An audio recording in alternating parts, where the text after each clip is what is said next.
नमस्कार किसान भाइयों, मैं आपका गगन भाई सैफ डेयरी फार्म से आज की वीडियो बना रहे हैं मावड़ा फार्म पे। और ये वीडियो है काफ़ी स्पेशल रहने वाले किसानों के लिए, क्योंकि हम इसमें आपको गाय नहीं दिखाएंगे।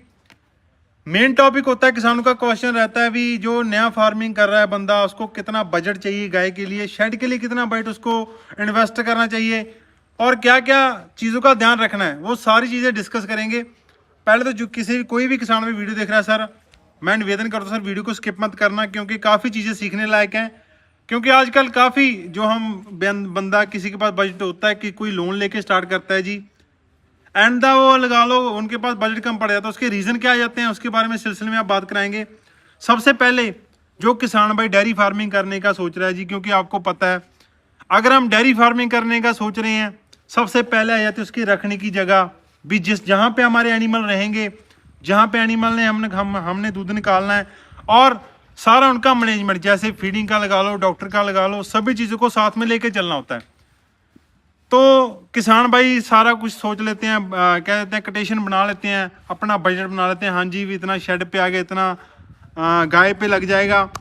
तो कभी कभार गाय कह देते हैं किसान भाई धोखा खा जाते हैं, या उनको थोड़ा कंफ्यूज हो जाता है बजट, उस हिसाब से जब एंड में जाता है गाय लेने का टाइम आता है तो उतना बजट रहता नहीं है जितना उसे उनके पास होना चाहिए। तो किसान भाई आज का टॉपिक का मेन वही है। पहले तो आपने शेड कैसे मैनेज करना है, शेड कैसे कंस्ट्रक्शन करनी है, उस चीज़ के बारे में जानकारी देंगे। अगर आपका बजट 15 लाख का है, अगर आप सेटअप कर रहे हो नॉर्मल 8-7 गाय से स्टार्ट कर रहे हो, अगर आपका बजट है 15 लाख का बजट है ना जी, क्योंकि मैनेजमेंट आपने करना है, गाय रखनी है, शेड की तैयारी रहती है, या फिर हम ऐसा जरूरी नहीं है हमें खाली मॉडर्न शेड डालना है, ठीक है ना। घर पे जैसी व्यवस्था ऐसी कर लो कि शेड के बराबर हो जाता है। क्योंकि अगर आप 15 लाख का बजट लेके आ रहे हो, साथ में 8 गाय लेनी है, तो आप ये मान लो लाख 1,10,000 हज़ार की गाय नॉर्मल आएगी अच्छी ब्रीड में। अगर ले रहे हो सर 25 से 30 लीटर की गाय, क्योंकि स्टार्टअप होता है किसान भाई, यंग एज होता है, तो उसको स्टार्टअप 25-30 लीटर से ही करना चाहिए। ये भी आपके लिए एक अच्छी बात है। 5 लाख रुपया आप इन्वेस्ट करो शेड पे, जैसे उसकी बनवाई लगा लो, उसका कंस्ट्रक्शन लगा लो, सारा कुछ, जिसमें पानी की व्यवस्था भी अच्छी हो, गाय की फीडिंग की भी अच्छी हो, गाय की फीडिंग की स्टोरेज की भी अच्छी हो, बन जाते हैं। क्योंकि जिस हिसाब बंदे ने कह देते हैं जी बजट बना के एक फ्यूचर में आईडी से चलना होता है सर, वो सारी चीज़ें मैनेज कर लेता है। शेड बना लिया, क्योंकि आजकल मैं देखता हूँ किसान भाइयों, लोग पता क्या करते हैं भी, हाँ जी मॉडर्न शेड बना लिया, पैसा इन्वेस्ट ज़्यादा कर दिया, बस लास्ट में जब गाय लेने का टाइम आया, जिन एनिमल्स ने हमको इनकम देनी, जिनकी वजह से हमने शेड रेडी किया है, वो लेने का बजट कम पड़ जाता है। फिर बंदा बोलता है जी हम जहाँ पे हमने 1,10,000 की गाय लेनी थी, 20 की गाय लेनी थी, वो हम 80-85 की गाय ले लेंगे, तो कॉम्प्रोमाइज़ हो जाता है, तो फार्म पहले ही पीछे चला जाता है। ठीक है, पहली बात आपने शेड पे कम खर्चा करना है, एक सीमित, ठीक है ना। क्योंकि जैसे जैसे आपकी इंप्रूवमेंट होती जाएगी, जैसे जैसे आपके एनिमल बढ़ते जाएंगे, जैसे जैसे आपके एनिमल का अच्छा दूध निकलता जाएगा, वैसे वैसे आप उनका अच्छा कंस्ट्रक्शन करा लेना, ठीक है। सपोज दैट आप 5 लाख का बजट बना दिया, 5 लाख का शेड बना लिया आपने, रख रखाव के लिए जगह बना ली गाय की।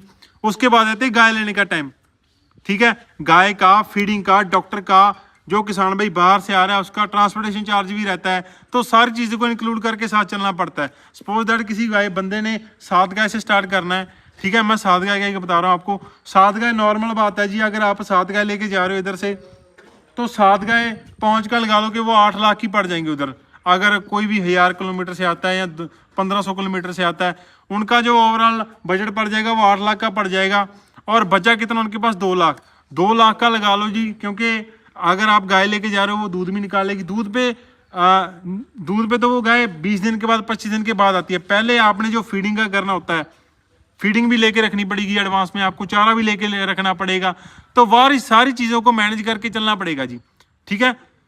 क्योंकि बैकअप भी रखना पड़ता है किसान भाइयों को, कभी करता है गाय बीमार पड़ गई, डॉक्टरी इलाज में पैसा इन्वेस्ट हो जाता है जी, ठीक है। या फिर अदर कोई हमने जैसे कोई बछड़ी बीमार होगी, या कोई और हमने सेटअप करना है, फीडिंग का लगा लो या कोई चारे का लगा लो, वो सारी चीज़ों को लगा के हमने बैकअप रखना होता है। तो इसलिए मैं किसानों को बोलता हूँ भी, अगर आप बजट का आइडिया बना के चलोगे ना, हाँ जी हमारा बजट इतना है, हमने इतना इन्वेस्ट शेड पे करना है, इतना इन्वेस्ट हमने गाय पे करना है, तो वो एक अच्छी चीज़ है आपके लिए। क्योंकि जिन एनिमल ने आपके फार्म का ग्रोथ करना है, जिन्होंने आपको एनिमल ने इनकम देनी है ना, वो अच्छी गाय अच्छी ब्रीड ने देनी है। अगर आप ये अच्छी ब्रीड लेके जाओगे फिर ही फायदा है। खाली शेड दिखाने का कोई मतलब नहीं होता है, क्योंकि मॉडर्निटी पे जाओगे जी, पैसा इन्वेस्ट होगी होगा, पैसा खर्च होगी होगा, बट जो जिनकी वजह से हमने मॉडर्निटी की है अगर वही नहीं अच्छी है सर तो फायदा नहीं है, क्योंकि जो उसके अंदर खड़ी हैं वही नहीं चलेंगी तो फिर मैं इस चीज़ को फार्मिंग नहीं मानूंगा। क्योंकि हमारा पंजाब है, ब्रीडिंग के ऊपर स्कोप कर रहा है, ब्रीडिंग के ऊपर काम कर रहा है। ब्रीड लेके जो आप इधर से आ रहे हो सर, क्योंकि हमारे पंजाब की 20-20 साल की 25-25 साल की मेहनतें हैं जो हमारे पंजाब का नाम ऊंचा कर रही हैं, हमारे पंजाब को यहाँ तक लेके आ रही हैं, हमारे नाम को यहाँ तक लेके आ रही हैं।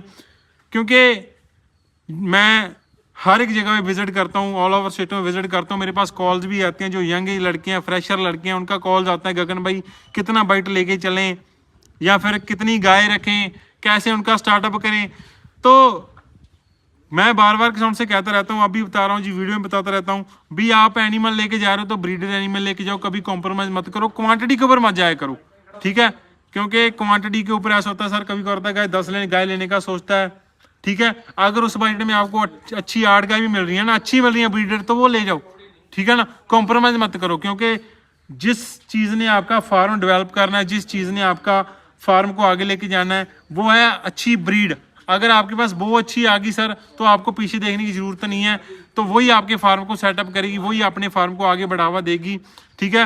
क्योंकि आजकल मैं सुनता हूँ जी, लोगों को लोन ले लेते हैं, वो कर्ज में भी डूब जाते हैं, बाद में जब किस्तें का पे करने का टाइम आता है सर, वो सारा कुछ डिले हो जाता है, उनका जो सेटल है वो सारा कुछ बिगड़ जाता है, ठीक है ना। तो ये चीज़ें तभी मैनेज रहेंगी, ये चीज़ें तभी एक स्थिर रहेंगी जब बंदा आईडी से चलेगा, एक अपने बजट से चलेगा भी, हाँ जी हमने इतने दूध की गाय लेके आनी है, इतना दूध निकालना है। क्योंकि आजकल पता है कैलकुलेशन बंदा कॉपी पे करता है जी, दिन में लाखों बचा लेता है, ठीक है ना। वैसा काम मत करो। जब आप ग्राउंड लेवल पे आओगे, एक्सपीरियंस होगा आपको, स्टेप बाय स्टेप करके आप आगे बढ़ोगे, फिर आपका एक्सपीरियंस लेवल अप होगा, गेन होगा, फिर जाके आप अच्छी मिल्क गेन वाली गाय ले सकोगे, ठीक है ना। तो इन चीज़ों का ध्यान रखना किसान भाइयों, ठीक है, स्टेप बाय स्टेप चलो। क्योंकि कई किसान भाई होते हैं, हाँ जी हम शुरू में 40 लीटर वाली से स्टार्ट कर रहे हैं, 45 लीटर वाली से स्टार्ट कर रहे हैं, तो वो मैं अच्छी चीज़ नहीं मानता हूँ किसानों की। क्योंकि अगर आपने काम स्टार्ट करना है, फार्मिंग स्टार्ट करनी है ना जी, तो सारी चीज़ों को लेके साथ में लेके चलना पड़ेगा। क्योंकि शुरू का 1 साल होता है नो प्रॉफिट नो लॉस में अगर काम कर रहे हो ना आप, तो वो चीज़ साथ में लेके चलो कि हम नो प्रॉफिट नो लॉस पे काम कर रहे हैं। शुरू का 1 साल गाय को दे दो, ठीक है भाई, हम इनसे इनकम नहीं लेंगे, हम इनका खर्चे इनको खिलाएंगे, और जो क्या कहते हैं बचत नहीं लेके चलोगे, बट अगले साल जो इनकी बछड़ियाँ रेडी होंगी, इनका दूध का पैसा जो इकट्ठा होगा सर, वो 1 साल में आपकी गाय फ्री हो जाएंगी, तो वो आपकी एक इनकम ही है, ठीक है। तो उस आईडी से चलो जी। क्योंकि मेरा हर एक किसान भाई से रिक्वेस्ट रहता है, जो किसान भाई मेरे को कॉल्स करते हैं या मेरी वीडियोस देखते हैं, कमेंट्स करते हैं जी, बताता रहता हूँ भी सर आप स्टेप बाय स्टेप चलो, शुरू में इतना का बड़ा दूध वाला गाय मत लेके जाओ, ठीक है। क्योंकि अगर आपने पंजाब आना है जी, ऑब्वियसली आपको एक सीधी बात है, किसान भाई के मन में जहन में आ जाता है भी अगर हम क्यों ना 40 लीटर वाली गाय ले जाएं, हम क्यों ना 50 लीटर वाली गाय ले जाए, बट उसका मैनेजमेंट भी देखना चाहिए आपको। क्योंकि जो बंदे के पास 40-50 लीटर वाली गाय है, 60 लीटर वाली गाय है, उसको 25 साल हो गए हैं, उसको 30 साल हो गए, उसकी तीसरी पीढ़ी काम कर रही है, ठीक है। आप ये चीज़ सोचा करो। क्योंकि पैसों से चीज़ें मिल जाती हैं, बट अगर एक्सपीरियंस बोलोगे वो नहीं मिलेगा आपको। एक्सपीरियंस आपको जब आप खुद गाय रखोगे, खुद प्रैक्टिकली करोगे, फिर जाके आपको एक्सपीरियंस आएगा, ठीक है। बंदा सीखता है, चोटे खा खा सीखता है, बंदा सीखता है एक्सपीरियंस लेवल पे सीखता है जब बंदा प्रैक्टिकल करता है, ठीक है। तो वो चीज़ें आप ध्यान में रखा करो। ये चीज़ मत सोचा करो हाँ जी 50 लीटर वाली ले जाए किसी की बातों में आके। क्योंकि ऑब्वियसली अगर कोई 50 लीटर वाली गाय ले रहा है जी, उसका बजट भी 2 से 2.5 लाख होगा, तो वो आपका 2 से 2.5 लाख रुपये वेस्ट जाएगा। तो इन चीज़ों का ध्यान रखना। क्योंकि अगर आपने नुकसान से बचना है, अगर आपने प्रॉफिट लेना है फार्मिंग से, अगर आपने डेयरी में कामयाब होना है, पहला मकसद ये है कि आप स्टेप बाय स्टेप काम करो। 5, 7, 10 गाय से जितना आपका बजट है मिनिमम, उतने से स्टार्ट करो। फिर देखो पहले साल में आपको पता चलेगा कितना खर्चा हो रहा है, कहाँ पे हमने ज़्यादा इन्वेस्ट किया, कहाँ पे हमें कम इन्वेस्ट करने की ज़रूरत थी। सारी चीज़ों की जानकारी आपको पहले साल में आ जाएगी अगर आप लिख रहे हो जी, ठीक है ना। तो इन चीज़ों का ध्यान रखना आप। और कोई भी किसान भाई को किसी प्रकार की नॉलेज चाहिए, या कोई फीडिंग के मामले में लगा लो, या कोई अदर जो पंजाब में से गाय लेके जा चुका, कोई इसको परेशानी है रही गाय में, या कोई लेने आ रहा है उसको कोई डाउट है, तो वो मेरे को निश्चिंत होकर कॉल करता सर। Thank you.